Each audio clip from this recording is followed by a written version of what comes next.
प्यारे बच्चों नमस्कार। मैं आप लोगों के सामने रिलेशन एंड फंक्शन का पार्ट 4 लेके आया हूँ, जिसमें आप लोगों को फलन के प्रकार बताने जा रहा हूँ। तो इसको फलन को और चैप्टर परीक्षा के लिए मोस्ट इम्पोर्टेंट चीज़ है। आप लोग इसे ध्यान से देखें और समझने की कोशिश करें। इसको दो प्रकार से किया जाता है, एक ग्राफ विधि से और एक आपके थ्योरेटिकल विधि से। जिससे इच्छा हो उससे करो, जो समझ में अच्छा है उससे करना है। बहुत अच्छे चैप्टर, दोनों चीज़ें सरल है, ध्यान से देखें। जैसे फलन की बात करें, फलन या प्रचित्रण, फलन भी कहते हैं, प्रचित्रण भी कहते हैं, फंक्शन और मैपिंग। इसे पढ़ते हैं कैसे, F mapping X intends to Y. ये एक्स माना एक्स के अवयव है ये वाले, और ये वाई के अवयव है। एक्स से वाई प्राप्त होता है। जैसे एक हम रूप में बता देता हूँ, फर्स्ट ईयर का कुछ बताता हूँ। जैसे फंक्शन ऑफ 2x और मैपिंग दे रखी है nature to natural number. Nature to natural number तो सभी जानते हैं। इसमें 1 2 3 4 5 डॉट ऐसे होंगे, इसमें भी होगा ऐसे 1 2 3 4 5 6 डॉट होंगे। ये मान लिया x है और ये y है। अब इसमें हम x की जगह 1 रखें, x की जगह 1 रखेंगे तो y का मान कितना हो जाएगा, 2 2 एकम 2। और y की x की जगह 2 रखें तो y का मान कितना हो गया, 4। 3 रखें तो कितना हो गया, 6। ऐसे ही आगे बढ़ता चला जाएगा। लेकिन बच्चा फर्स्ट ईयर में सीखा था एक चीज यहाँ भी इम्पोर्टेंट है, बच्चा ये नहीं जानता है डोमेन किसे कहते हैं, कोडोमेन किसे कहते हैं और रेंज किसे कहते हैं। तो उसके बारे में समझ लीजिए। एक्स के सभी अवयव डोमेन कहलाते हैं, जिसे हिंदी में कहते हैं प्रांत। वाई के सभी अवयव सहप्रांत कहलाते हैं, जिसे इंग्लिश में कहते हैं कोडोमेन। जिसे इंग्लिश में कहते हैं कोडोमेन। और जो प्रतिबिंबित होते हैं ऐसे अवयवों को परिसर कहते हैं, जिसे इंग्लिश में कहते हैं रेंज। तो आप लोग ये बात तो समझ में आ गया होगा, किसे डोमेन, किसे प्रांत, को किसे परिसर, किसे सहप्रांत कहते हैं। तो इस प्रकार जो प्रतिबिंबित हो वो परिसर होते हैं, जो प्रतिबिंबित न हो वाई के सभी अवयवों को सहप्रांत कहते हैं और एक्स के सभी अवयवों को डोमेन कहते हैं। इसके बारे में और समझें फलन के बारे में। ये देखिए प्रतिबिंबित हो रहे हैं, ये फलन है। फलन कौन सा नहीं होता है, जैसे ये कोई चित्र दे रखा हो ए बी सी डी 1 2 3, ए इससे प्रतिबिंबित हो रहा है, डी बी इससे प्रतिबिंबित हो रहा है, सी 2 से हो रहा है, डी 3 से हो रहा है, हो रहा है, खाली रह गया, कोई बात नहीं है। ऐसा भी हो तो भी ये फलन कहलाएगा। जब भी किसी भी प्रतिचित्रण में ग्रेटर देन का चिन्ह आता है तो भी वह फलन कहलाता है। परंतु यदि उसी प्रतिचित्रण में किसी भी प्रकार से A B C D 1 2 3 4 A V3 से और B से 2B हो जाए, B से 2 हो जाए, C 4 से हो जाए, D भी इससे हो जाए, तो इस प्रकार के प्रतिबिंब फलन नहीं होते हैं। क्यों नहीं होते हैं? क्योंकि इसमें लेस देन आ रहा है। क्या आ रहा है ये? Less than. अगर इस प्रकार ग्रेटर देन बन जाता है तो फलन है, अगर लेस देन उसमें बन रहा है प्रतिचित्रण में तो फलन नहीं है। इस बारे में बड़ा ध्यान से देखेंगे, समझेंगे। तो ये फलन के बारे में आप लोगों को समझ में आ गया। ये फर्स्ट ईयर की चीज मैंने आप लोगों को बता दी है, जो फर्स्ट ईयर थी। यहाँ तो फलन से आगे बढ़कर चलेंगे हम टाइप्स ऑफ फलन फंक्शन के बारे में। तो देखिए कैसे करेंगे, उसको ध्यान से देखें।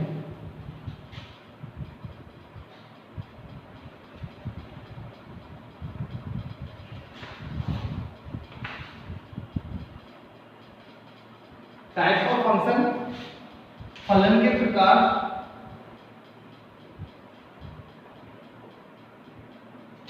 Types of function. देखिए बेटा, पहला है एकैकी प्रत्युत्तरण।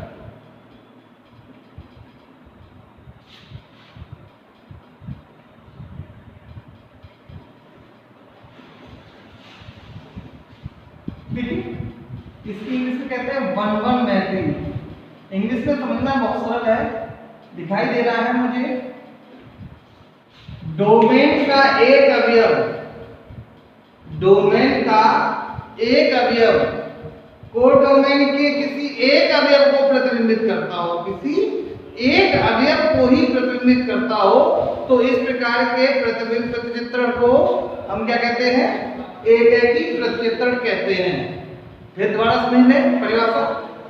डोमेन का कोई एक अवयव रेंज के भी किसी एक अवयव के ही द्वारा प्रतिबिंबित होता हो, तो इस प्रकार के प्रत्युत्तरण को एकैकी प्रत्युत्तरण कहते हैं। समझ लीजिए, आप ले लेना दोबारा अपने डेफिनेशन को।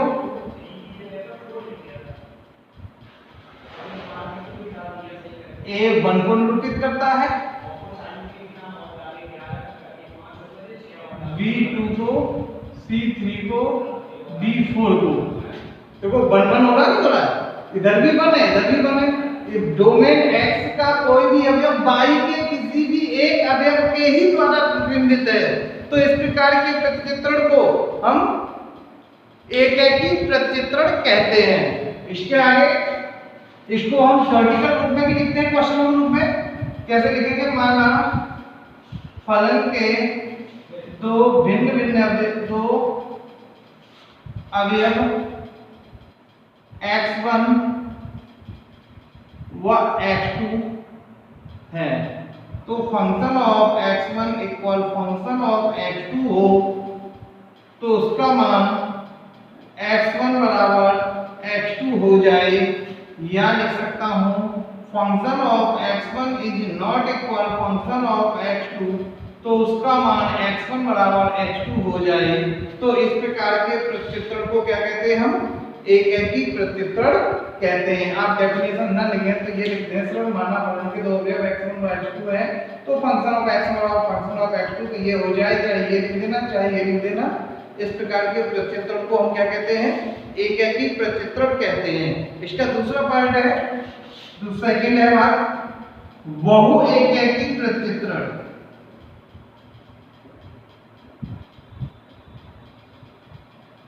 इंग्लिश के नाम से भी ये समझ में आ जाता है, मैनी वन मैपिंग। नाम से ही मालूम पड़ जाता है। मैनी माने डोमेन, डोमेन के मैनी एक से अधिक अवयव, वन रेंज के किसी एक अवयव को प्रतिबिंबित करें। ध्यान से सुनना, डोमेन के एक या एक से अधिक अवयव रेंज के किसी एक अवयव को प्रतिबिंबित करें, तो इस प्रकार के फलन को या प्रत्युत्तरण को बहु एकैकी प्रत्युत्तरण कहते हैं। देख लीजिए, समझ लीजिए कैसे। इसकी भी डेफिनेशन, ये a मान लिया, x मान लिया ये, और ये y मान लिया मैंने, और y पर फंक्शन ऑफ x तो होता ही आप लोग सभी जानते हैं। तो a b c 1 2 3, जैसे a है a को कर रहा है, b है 2 को कर रहा है, d c भी 2 को करता हो, d भी 3 को कर रहा हो। तो देखो b और c जो दो अवयव रेंज के किसी एक अवयव को ही प्रतिबिंबित, मतलब दोनों किसको प्रतिबिंबित कर रहे हैं? दो को ही प्रतिबिंबित कर रहे हैं। इस प्रकार के फलन को हम बहु एकैकी प्रत्युत्तरण कहते हैं। थ्योरेटिकल रूप में क्या लिख देंगे? माना फलन के दो अवयव x1 व x2 है, तो function of x1 equal function of x2 is x1 is not equal x2। तो इस प्रकार के फलन को भी हम बहुएकैकी प्रत्युत्तर कहते हैं। आप चाहे इस प्रकार से दर्शा सकते हैं, चाहे आप इस प्रकार से दर्शा सकते हैं। अब बहुएकैकी के बाद तीसरा आता है आच्छादक प्रत्युत्तर।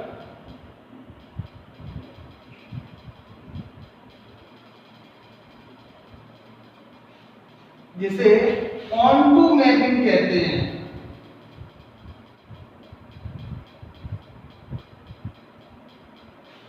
ऑन टू मैपिंग कहते हैं। इसका नाम सर्जेक्टिव भी होता है। इसका नाम सर्जेक्टिव भी होता है। तो देख लीजिए कैसे ऑन टू।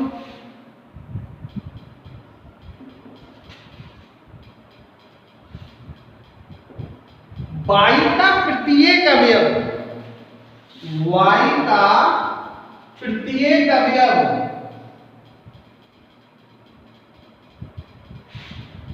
x के कम से कम एक अवयव से, y का प्रत्येक अवयव x के कम से कम एक अवयव से अवश्य प्रतिबिंबित होता हो। कैसा हो?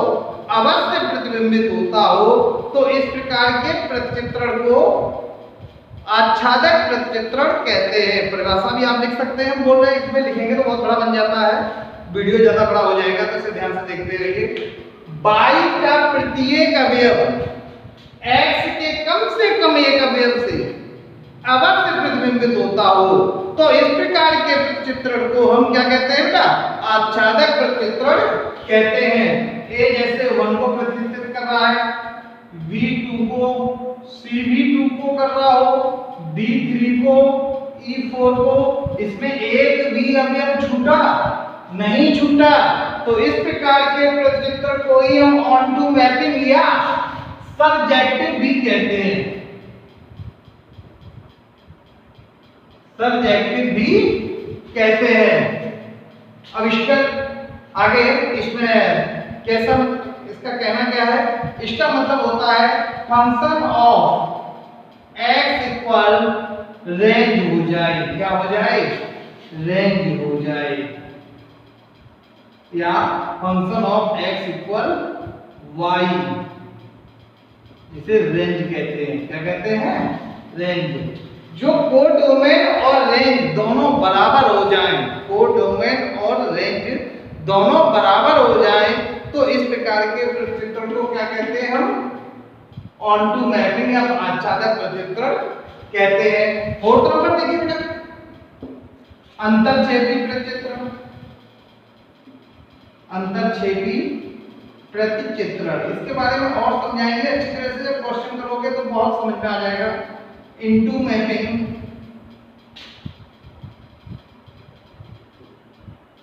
इनटू मैपिंग के बारे में समझ लीजिए बेटा। जैसे x y a b c d 1 2 3 4, a से 1 को प्रतिबिंबित कर दिया, b को भी 1 से ही प्रतिबिंबित कर दें, C को 3 से और D को 4 से। इसमें क्या हो गया? एक अवयव छूट रहा है। क्या हो रहा है? एक अवयव छूट रहा है। तो इसका मतलब क्या है? परिभाषा देखिए अंतरछेदी की। y के कम से कम एक, y में कम से कम एक अवयव ऐसा हो, ध्यान समझे, y में कम से कम एक अवयव ऐसा हो जो x के किसी भी अवयव से प्रतिबिंबित न होता हो, जो x के किसी भी अवयव से प्रतिबिंबित न होता हो। इस प्रकार के प्रत्युत्तर को अंतरछेदी प्रत्युत्तर कहते हैं। इसको रूप में कैसे लिख देते हैं? Function of x subset y। y क्या है? रेंज के रूप में है। जो रेंज है वो कोडोमेन का सबसेट होना चाहिए, मतलब सभी अवयव इसमें y के सभी अवयव इसमें उपस्थित होने चाहिए, मतलब ये कहने का मतलब है। ठीक है, तो ये आपका हो गया अंतरछेदी प्रत्युत्तर। अब इसके बाद हम आप लोगों को बताते हैं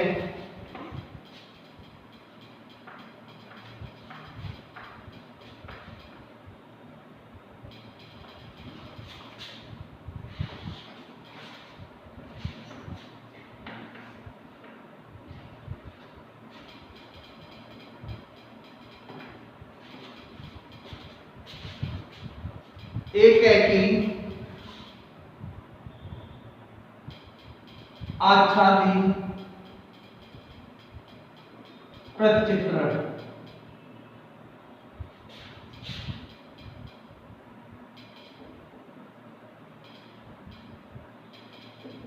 इसे कहते हैं 1:1 मैपिंग। समझ लीजिए इसके बारे में। 1:1 मतलब एक ही होना चाहिए। तो कोई भी फलन एक ही के साथ साथ आच्छादी भी हो तो इस प्रकार के प्रतिचित्रण को एक ही आच्छादी प्रतिचित्रण कहते हैं।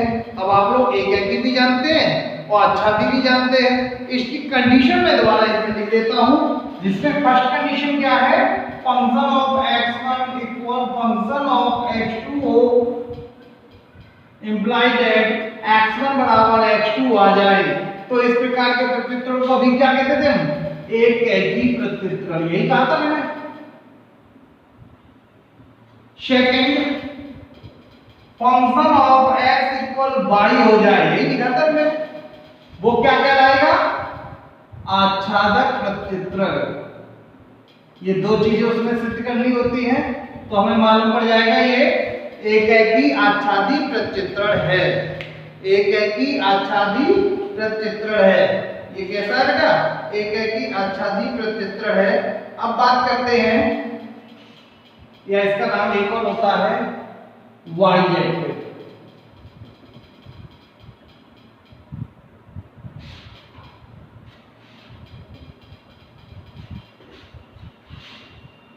कितना नंबर है, 6 नंबर। अब बात करते हैं बहु एकेकी आच्छादी प्रतिचित्रण।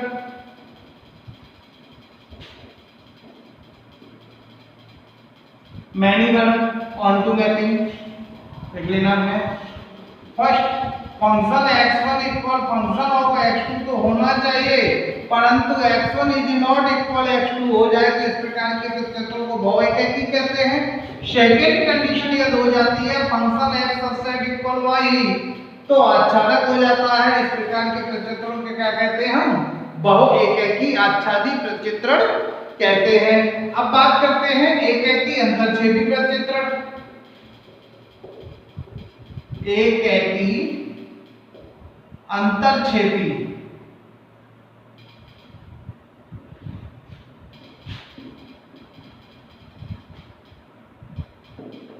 इसका इंग्लिश में कहते हैं 1:1 इनटू मैपिंग या इंजेक्टिव।